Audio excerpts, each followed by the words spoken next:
I think where we are is the fact that we possibly didn't do enough planning in terms of from a player point of view over the last 4 or 5 years. So there hasn't been a lot of progression. So we're left with a very young, very inexperienced side. And that team has, under Alistair, taken a bit of heat this year. But I think with a young team, there's some fundamentals that you've got to do. You've got to create a very clear guideline of where you're going and how you're going to get there, and so that everybody has an understanding of the plan.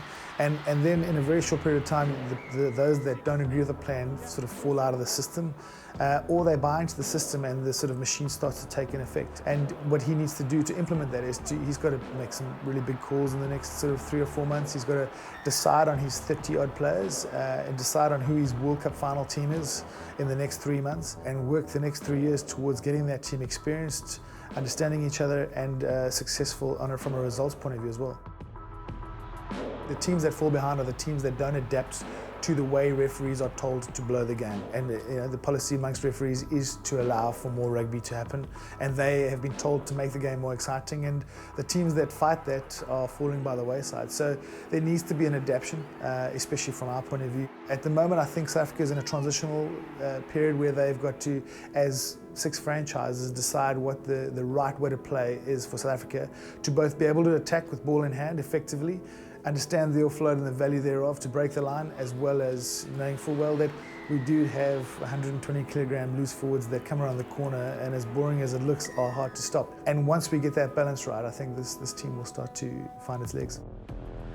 I think a decision to go abroad is everyone's option. I did it twice. I played in France, I played in the UK, and when I did it, I made a conscious decision that my time with the Springboks would be over, or was over.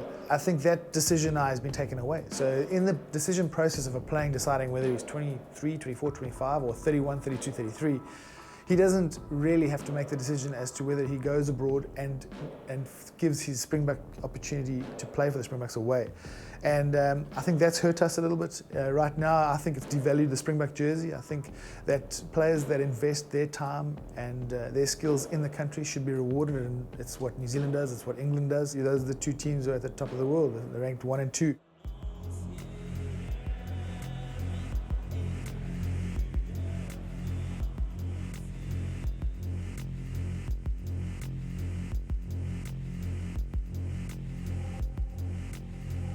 It's a very difficult topic for people outside of South Africa to understand. We'd have to go back and explain the days of apartheid in terms of those people that were disadvantaged for those years versus those that need to be empowered since the early 90s. We have rugby, as strange as it sounds, as the 3rd most popular sport in South Africa.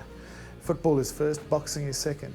There's a very small part of South Africa that truly is passionate about the game. So transformation for me is about growing the game in the country, making people passionate about it, making them grow up with it from a young age. The difficulty is that for a lot of the people that grew up in the apartheid era, it was a symbol of apartheid. So I think we've broken down a lot of barriers. It's a target, in terms of the transformation of being 50% by 2019. It was a commitment made by South African Rugby to say that is where we'd like to be by 2019 if we're successful.